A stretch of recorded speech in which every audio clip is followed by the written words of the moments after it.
The screaming started before midnight. It wasn't the cry of pain, it was something far older, more primal. The kind of sound that makes even stone tremble. The guards outside the women's quarters froze where they stood, their hands gripping spears slick with sweat. Inside the Golestan Palace, 1847, a girl's voice fractured the silence of the empire. A voice the Shah himself would never hear, though it was because of him she screamed. Her name was Princess Zara Qajar. 16 years old. Tonight was her wedding night, a union arranged not for love, but for the consolidation of provinces. Her dowry wasn't jewels or silk, it was land, lives, and loyalty. The Persian court had long perfected this ritual, where royal brides were prepared, broken, and reshaped long before the ceremony itself. What they called preparation was nothing less than psychological erasure. In the royal women's quarters, every mother, every maid knew what this night meant. They'd heard the same sound before. And they would hear it again. But this wasn't just one girl's nightmare, this was a pattern, buried deep in Persian royal custom, tied to something darker than politics. A ritual system designed not to serve the Shah's pleasure, but to control the lineage of power itself. The truth was never about the act. It was about programming obedience, generationally. Zara's mother, Asha, had whispered to her earlier that day, "Do not scream. They will know you are weak." But when the time came, silence was impossible. Because the palace had been designed, literally architected, to echo that scream down its halls. You see, Golestan wasn't built just as a royal residence. It was an instrument. Every chamber, every corridor reflected sound with surgical precision. So that the fear of one girl would become the silent obedience of all the others. A masterpiece of psychological warfare wrapped in marble and gold leaf. And yet, this wasn't unique to Persia. No empire truly erases the past. They only rename the rituals. Replace the throne with the boardroom. The Shah with the CEO. The harem with the system. And still, people are trained to surrender. To smile. To scream only when no one can hear them. Tonight, we go behind the veil. Into the secret the Persian princesses carried to their graves, and that history still fears to speak aloud. Every empire hides its control systems behind beauty. Marble walls, silken drapes, golden ceilings, illusions designed to make obedience look divine. In Golestan Palace, those illusions were weaponized. Every corridor was measured for its acoustics, every door carved to isolate sound frequencies, every bedchamber aligned not by chance, but by design. The engineers who built it were not merely architects, they were early psychologists. The Persian elite understood something that modern institutions still practice in silence: control begins in the mind long before it reaches the body. The brides of the court were not trained for affection, they were trained for subservience. For months before the ceremony, they were kept under strict isolation. No mirrors. No laughter. No letters. Only lessons. Lessons in obedience disguised as etiquette. Lessons in surrender disguised as virtue. When Zara's time came, she wasn't entering marriage, she was entering programming. Her every instinct had been rewired to believe that submission was sacred. She was told that her fear was a test from the divine. That her silence was honor. That the pain she would endure was the mark of her purity.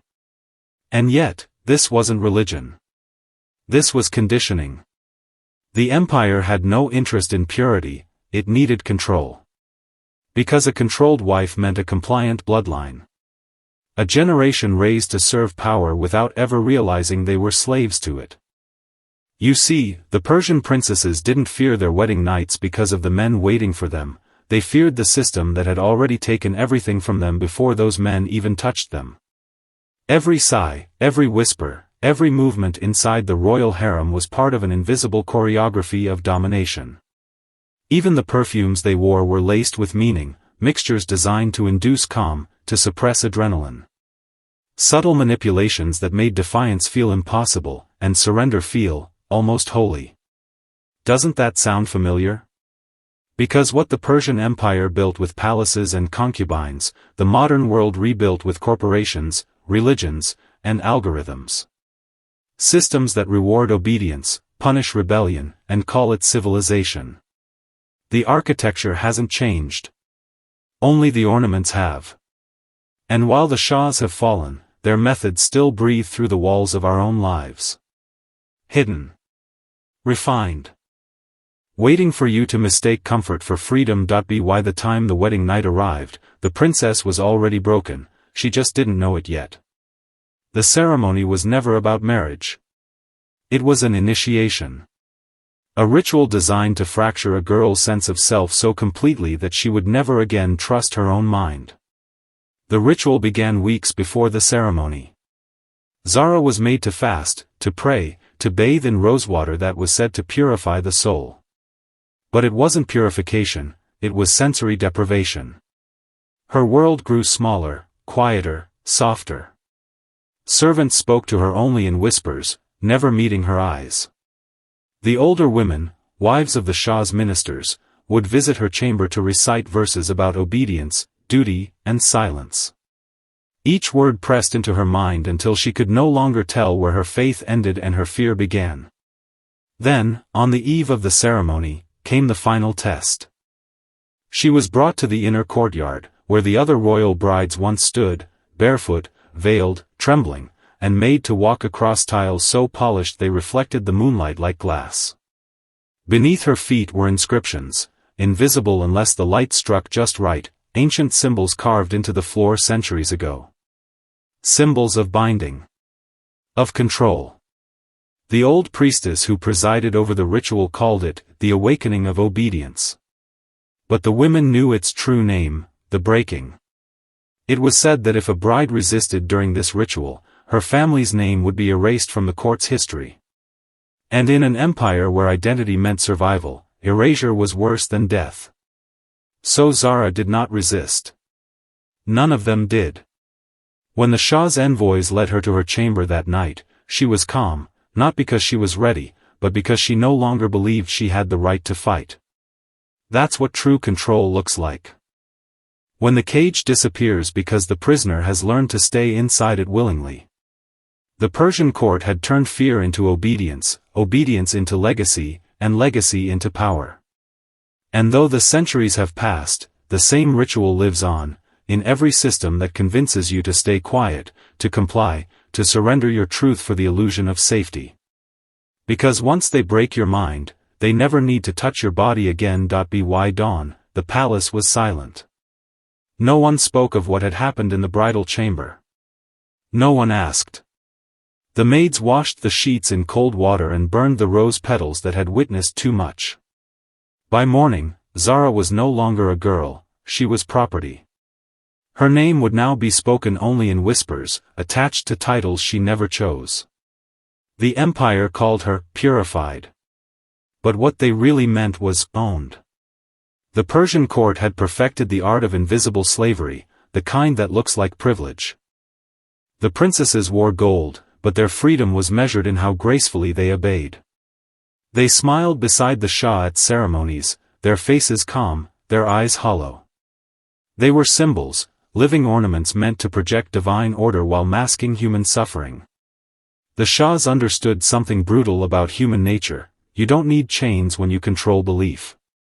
Every tradition in the palace, every ceremony, every ritual, was engineered to create internal obedience.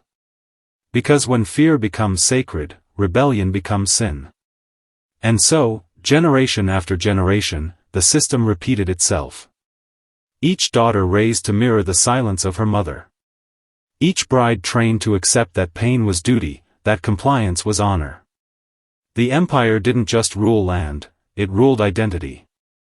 But here's what they never told you: the Persian system of obedience didn't vanish with the dynasty. It evolved.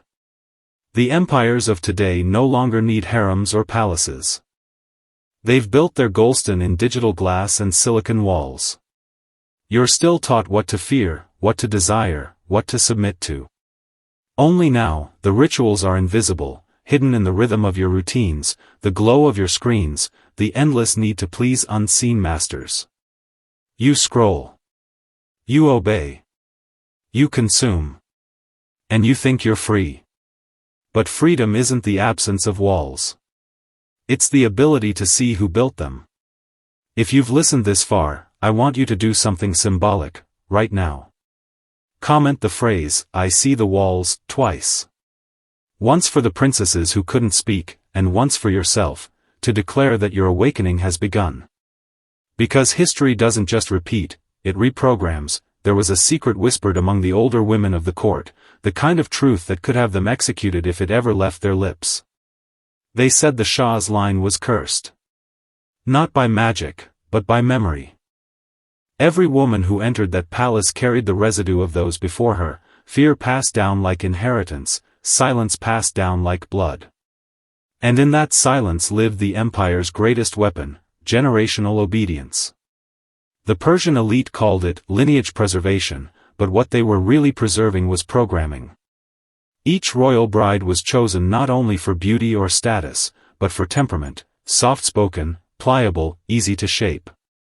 The empire had developed a system to breed compliance at the psychological level. This was not marriage, it was engineering. And if a woman resisted, if she questioned the rituals or spoke of what truly happened behind those gold doors, she disappeared. Her name erased from royal ledgers, her portraits painted over. Erasure was the ultimate punishment. The empire didn't need to kill you to make you vanish, it only needed to destroy your story. Princess Zara learned this truth when she stumbled upon an old diary hidden behind a cracked tile in her chamber. It belonged to her grandmother, one of the first royal brides of the Qajar court. The words were faded, trembling across the page, "They say our bloodline is divine. But divinity without choice is a curse. They don't marry us, they harvest us." In that moment, Zara understood what every princess before her must have felt, that she wasn't living a destiny, she was perpetuating a design. And that's the truth most men today refuse to see. The systems that control us no longer need palaces. They breed obedience through culture, through comfort, through inherited fear. They don't destroy you by force, they convince you to accept your own destruction as purpose. Every empire depends on this cycle, whether it's the Shah's Persia or the digital kingdoms of the modern world. Control the bloodline, control the mind, control the narrative. But what if someone breaks the cycle? What if someone remembers? Because remembrance is rebellion. And once you remember who you are, no empire, ancient or modern, can own you again. Imagine the halls of Golestan Palace today. Empty, silent, polished stones reflecting the sun, but carrying echoes of screams that no history book dares to record. Those echoes are not gone. They linger in the bloodline, in the lessons whispered from mother to daughter, in the unbroken chain of obedience and fear. But what if they could speak again? What if the forgotten queens could rise, not as ornaments, but as witnesses? This is the moment where history becomes dangerous. Because knowledge like this, it doesn't just tell you a story. It shakes the foundations of what you believe about power, about submission, about life itself. The queens who once feared their wedding night, who were programmed to obey, who were erased when they resisted, their wisdom was never about tradition. It was about survival. And survival requires awakening. The Persian court's women knew how to encode power into silence. They learned the psychology of fear. They became masters of perception, reading every gesture, every word, every glance of the Shah and his ministers. And in their silence, they held secrets that could unmake empires. They understood that control was never absolute. That obedience is fragile. That memory, even when suppressed, is indestructible. When you hear these stories today, you are not just a listener. You are a witness to forbidden knowledge, a participant in a ritual that transcends centuries. And here, in this space between fear and awareness, transformation occurs. The same chains that bound Zara can no longer touch you, unless you choose to obey them silently, unconsciously, like so many before you. So I ask again, engage, mark your awakening. Comment the phrase, "I see the walls," twice. Once for the women who could not speak, once for yourself. Seal the recognition. Declare that your mind will no longer be a territory surrendered without consent. Because the truth is simple, and it is terrifying, power belongs to those who understand fear, to those who see control for what it is, and to those brave enough to break the cycle. The queens of Persia, lost to history, are rising again, through memory, through witness, through the courage of those willing to see. This is not history for the faint-hearted. This is the blueprint of domination, exposed and undeniable. And once you see it, you can never unsee it. The final secret of the Persian brides is not in the palace walls. It is not in the gold, the silk, or the marble. It is inside you. Because every empire leaves its mark not only on the land it conquers but on the minds of those who live under it.